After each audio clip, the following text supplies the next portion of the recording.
JinkaTabi, which in Japanese translates to foot bag, or maybe underground feet. I don't really know, but I do know that it is a split-toe shoe design that dates back to the 15th century, and today we'll be looking at its modern equivalent, a tabi boot made by Marugo, this specific model being the Matsuri Jog 12, a name that translates to Festival Jog 12, which sounds like a pretty fun name.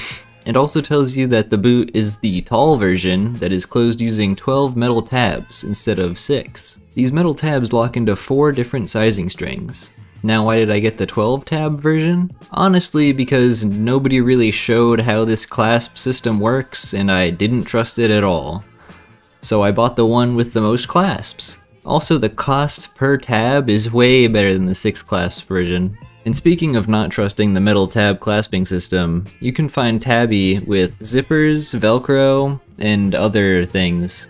But I've run a couple miles and tried to follow a shuffle tutorial in these bad boys.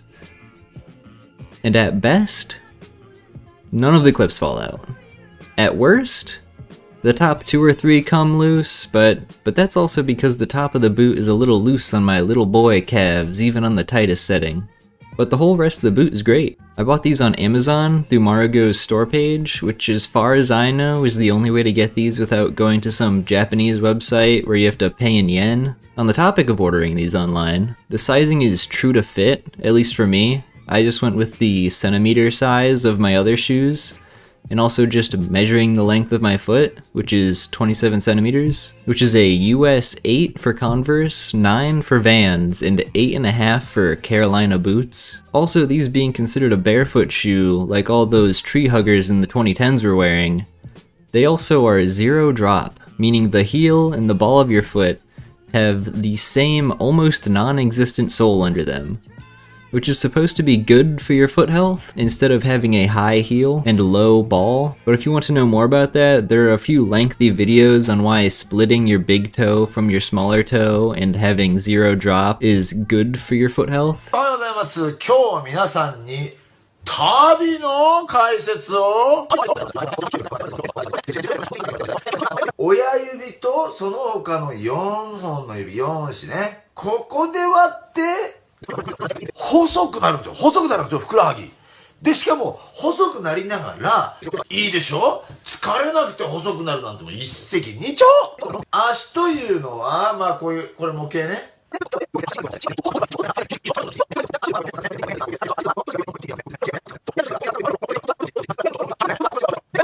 ひっぺがすと、ここにクロスしてるんですよ。こう、こう。ね。くるぶしからこう曲げてる印象になるじゃないですか。時代は旅です。それでは。It also has a very flexible sole. Like, look at this. Whose heel is ever going to do this? Have you ever seen a shoe that you can fold hot dog style? I don't think so. Being a barefoot shoe also means that it is a wide boy, because now as far as having a rubber band's worth of rubber and essentially a high top Chuck Taylor fastened by brass tabs on your feet, how do they feel? I would describe them like thick cabin socks you wear around the house in the winter, or just straight up doubling up on socks. Which is to say, they don't feel like a whole lot. They're light. My size 27s are 595 grams, or 1 pound 5 ounces for both of them. They're canvas and very comfortable. They aren't necessarily super breathable, as they are double layered canvas throughout, but they aren't super hot after a run either.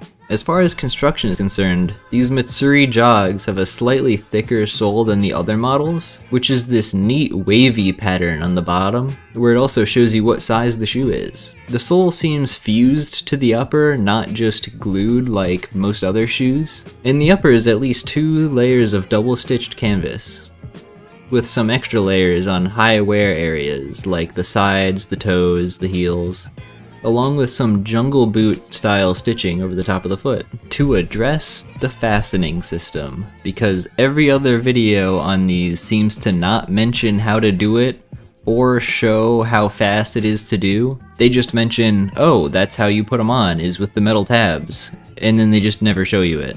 You just take a metal tab and you stick it under one of the sections of string that aren't sewn down, and you just make your way up the boot, with the last step being just make sure they're all well tucked in. Now these are going to have a solid hold as long as the boot is nice and tight to your foot, which is why my top 2 or 3 sometimes come undone, because it's a little loose on my little calves. But with long pants to fill up that gap, or doing this pro move of rolling the top into the boot, it isn't going anywhere.